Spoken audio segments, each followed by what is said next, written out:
good friend Sharon sitting back there with me, and Cindy sitting right next to her. They were my best friends growing up. And I would never let them come in the back door because my mother would be cooking. Okay, my Yaya taught her to cook because she couldn't even boil water when she came here. So Yaya taught her how to cook Greek style. There would be the giant fish that my dad had just caught with her head sticking up out of the frying pan, the eyes staring right at you.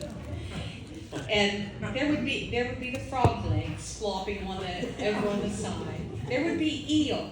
There would be rabbits. There would be squirrels. There would be crawdads. But they were good crawdads. They were soft crawdads from the summertime when they would molt and they would shed their shells. So it was a delicacy. We had those soft crawls and we thought we all had died and gone to heaven. But if Sharon had ever seen them, or Cindy, they would have run screaming out of the house. Not only that, we had squid. Now they call it calamari. Back then, my mom and dad got it at the A&P for $1.50 a box. And they were the big squid. And they were big and had all those tentacles hanging out.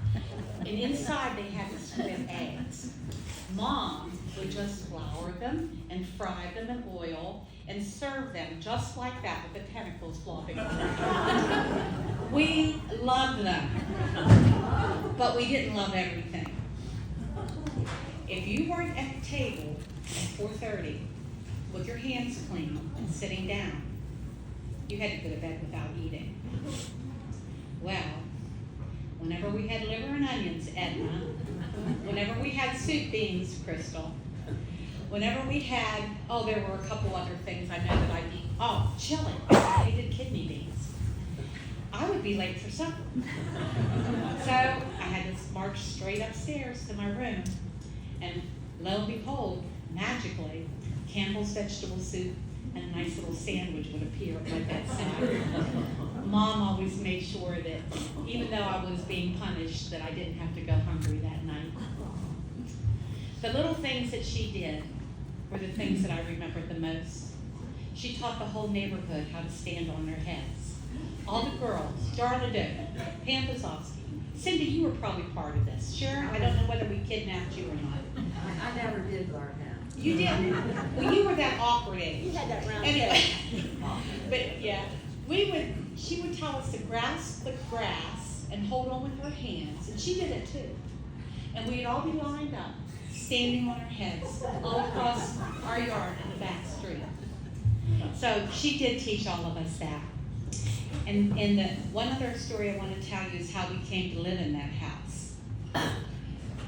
My dad didn't make much money. He was a coal miner, and coal mines were on strike probably every other month. So if he hadn't hunted and fished, we wouldn't have eaten probably half the time, but he did. Lo and behold, my mother put aside $1,000. I don't know how she did it, but she did. And at the time, Edna forgot to mention this. At the time, we were living over Rhonda Workman's house on 1st Street in a little 2-room apartment because my Yaya was getting really sick and my mom and dad needed to get out until they found a house. Mom took us all over the neighborhoods, and she took us in front of our house that we lived in growing up. And she said, "How would you like to live here?" And there was this huge yard. And there were storks in the yard, pink flamingos and storks and ducks. I'm not real ones, but they were, I don't know, what is plaster or whatever. And we thought, we can live here? And she did it. She got a GI loan. She paid $55 a month. And we got that beautiful house. And we had a wonderful time. We didn't have to go to my Yaya's anymore to get a bath in the tub. We had a shower in the basement. Eventually, Mom had a bath put in because she always liked the bath better than a shower. But she did that. And my dad said, "Where did you get the $1,000? She said, "Well, Pete, I had a little nest egg that you didn't know about. And I put it aside, and I was able to get this house for all of us." I was the one that was at home the day that Daddy Ken and Nick were at work. Matthew and Teddy were out running around in the backyard, and so was Michael and Crystal. They were I was there. in there with you. You were in the At house. the house when the phone rang. Okay, the phone rang. As you leave our dining room, our steps went down to the basement. The minute that Mom took that telephone and went down those steps and closed the door, I knew that something was wrong. She was only there maybe 3 minutes, and then she came back out, closed the door, and she looked at me, Crystal, and she said, Daddy was killed in a mining accident. That morning at 5 o'clock in the morning, she had fried him a rabbit for his lunch. She didn't just make bologna sandwiches for my dad's lunch. Oh no. She fried fish, she made squirrels, she made rabbits, and she would pack up that lunch bucket. You would not believe what all she put in there. And Daddy would always save us his French pastry. It was a Nichols French pastry, and he'd bring it home with those little teeny tiny wriggly gums, and he would leave them in the bucket. And the kids, as soon as he came in the house, we'd all die for his bucket. And I was always the one trying to get the French pastry. They got the gum, and I was just worried about the French pastry. Anyway. Things never change. Yeah, some things never change. So I was telling the ladies at our table, after Daddy passed away, we got for each of us, each child, got $42.50 from Social Security, up to 5 children. That's what the government paid to Mom for the Social Security. After the 5th child, it stopped.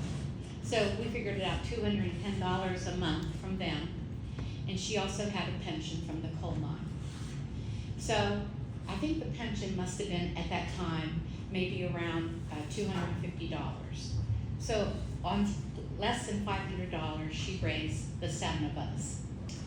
The best part, though, is she was always frugal.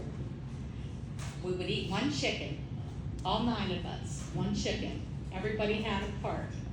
Nikki had the leg, I had half the breast. Daddy ate the back and the gizzards and the livers. Everybody had a part of that chicken. We had fish, we had squirrel, we had rabbits, we had quail. And the night before he died, my dad cleaned 24 pigeons. Now they call them squab. But back then, they were farm raised, but he had cleaned 24 pigeons and frozen them. So I don't think we ever ate those pigeons, because I don't think my mom was a fan. So I think eventually she threw them out. No, we did eat them. Did we eat them? We had them in spaghetti sauce the next day. Okay. In honor of Daddy, we had them in spaghetti Okay. sauce. And the other thing that I remember completely about that night, Daddy never let us go anywhere. Like Edna said, the girls, he was ready to marry us off to somebody coming from the boat. And he had one for Edna picked out, and he was over there a couple times. Stan, you got lucky. Anyway, we were allowed to go out. Now that night, there was a dance at school, because the 9th grade girls played the 10th grade girls in basketball, and we won. And I said, Dad, our team won. Can we go play, or can I go to the dance that night in honor of our win? He let me go. It was the first time I was ever allowed to go to an activity at night. So I'll never forget that. Besides that, as Nick said, Mom's tenacity, some people call it stubbornness, she passed that all down to us. Her morals, her character, her honesty, her kindness. We never threw any of our clothes away. All our clothes, our shoes, our coats, always went to someone who could use them after us. So through her, and through her dedication, her determination, her hard work, she raised us, and we all raised each other. Her strength gave strength to each of us. She lifted us up, and we lift her up today and honor her and respect her.